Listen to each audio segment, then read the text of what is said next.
জনাব তারেক রহমানের নেতৃত্বাধীন সরকার, জনগণের ভোটে নির্বাচিত সরকার, তিনি দিনরাত পরিশ্রম করে তার যে প্রতিশ্রুতি পূরণ করছেন। জ্বালানির সংকট, এই সংকট আমি আগেই বলেছি, এটা বাংলাদেশের জন্য নয়, এটা বাংলাদেশের নিজস্ব সংকট নয়, এটা বিএনপি এই সংকট তৈরি করেনি, এটা একটা আন্তর্জাতিক সংকট, এটা মধ্যপ্রাচ্যে যুদ্ধের কারণে এই সংকট, কিন্তু সেটাও আস্তে আস্তে কাটিয়ে উঠছে। তবে পাশাপাশি আমাদের এই ব্যবস্থাও নিতে হবে, বারবার যে অঙ্গীকার করেছেন জনাব তারেক রহমান যে রিনিউয়েবল যে এনার্জি, সেই এনার্জির তিনি যে প্রতিশ্রুতি দিয়েছেন সেটা তিনি অবশ্যই করবেন। আপনারা জানেন যে পাকিস্তানে রুফটপ সোলার প্যানেল বসিয়ে তারা বিলিয়ন বিলিয়ন ডলার তারা সাশ্রয় করেছে। এই বিলিয়ন ডলার দিয়ে যে তেল কিনতে হতো, ফুয়েল কিনতে হতো, সেটা কিনতে হয় না। এই উপমহাদেশের মধ্যে তারা একটা দৃষ্টান্ত তারা তৈরি করেছে। এই নবায়নযোগ্য যে জ্বালানি অর্থাৎ সোলার মানে সৌর তাপকে দিয়ে যে জ্বালানির যে চাহিদা মেটানো হচ্ছে, বিদ্যুতের চাহিদা মেটানো হচ্ছে, বাংলাদেশ সেটা করবে। আমি সরকারের কাছে অনুরোধ করব, এই রুফটপ সোলার প্যানেলে যে ট্যাক্স আছে সেই ট্যাক্স শূন্যের কাছাকাছি নিয়ে আসুন।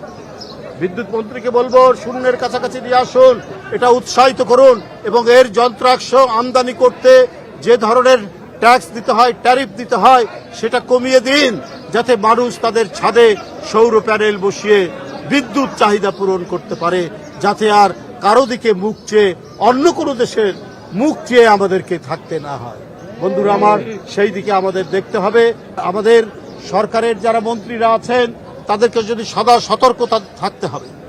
সদা সতর্ক না থাকলে নানা দিক থেকে নানা ঘটনা মোকাবেলার প্রস্তুতি আপনাদের থাকতে হবে। গত 24 ঘন্টায় 11 জনের অধিক হামে মারা গেছে।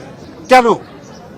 আজকে এই হাম মোকাবেলায় আগে থেকেই সতর্ক অবস্থা নিয়ে আগে থেকেই এটা মোকাবেলা করার জন্য প্রস্তুতি নিতে হতো হেলথ মিনিস্ট্রিকে। আমার বিশ্বাস আপনারা দ্রুত এটার উপর ব্যবস্থা নিয়ে যাতে আর কোনো ধরনের মৃত্যু না হয় এই ব্যবস্থা নিতে হবে।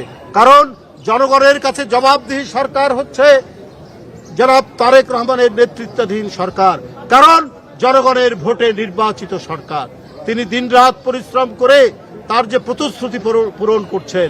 আমরা মনে করি এখন যারা পার্লামেন্টে আছেন তারা প্রত্যেকেই ফ্যাসিবাদ বিরোধী সংগ্রামে তাদের একটা অবদান রয়েছে। তো সেই ক্ষেত্রে আমরা যদি গণতন্ত্রকে সাবলীল, স্বতঃস্ফূর্ত এবং শক্তিশালী করতে চাই, তো সুতরাং মানে পরস্পরের মধ্যে আলোচনার কোনো বিকল্প নেই। ডিবেট ডিসকাশনের মধ্যে দিয়েই যে উদ্ভূত যে প্রশ্নগুলি আছে সেই প্রশ্নের মীমাংসা হয়ে যাবে এবং তাতেই আমাদের গণতন্ত্র শক্তিশালী হবে। গণতন্ত্র শক্তিশালী হলে আমাদের অর্থনীতিও অত্যন্ত শক্তিশালী হবে। এবং কত রক্ত ঝরেছে, 30 লক্ষ মানুষ আত্মহতি দিল, 2 লক্ষ মা বোন তারা নিপীড়ন নির্যাতন সহ্য করে এত বড় ত্যাগ স্বীকার করল। তাকে কি ভোলা যায়? তাদের এই অবদান কি এ জাতি ভুলে যেতে পারে? যদি কেউ কৌশলে ভোলানোর চেষ্টা করে, এ জাতি কোনোদিন ভুলবে না এবং ভুলতে দিবে না।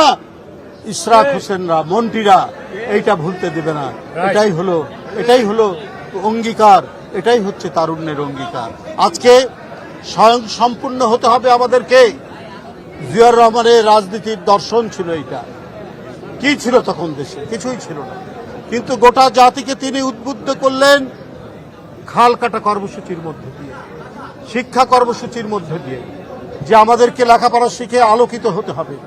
আমরা খাল কেটে বর্ষার সময় পানি ধারণ করব, শুকনো মৌসুমে সেচ দিয়ে আমরা ফসল ফলাবো, আমরা স্বয়ং সম্পূর্ণ হব। এই দেশ যেন আর দুর্ভিক্ষের কবলে না পড়ে। ৭৪-এর দুর্ভিক্ষের কথা আপনাদের মনে নেই, এই প্রজন্মের মনে নেই, কিন্তু আমাদের মনে আছে। ওই দুর্ভিক্ষ ঘুচাতে তিনি খাল খনন কর্মসূচি নিয়েছিলেন এবং তিনি যে এই যে অবদান রেখেছেন, আজও পর্যন্ত আমরা তার সেই অবদানের সুফল ভোগ করছি।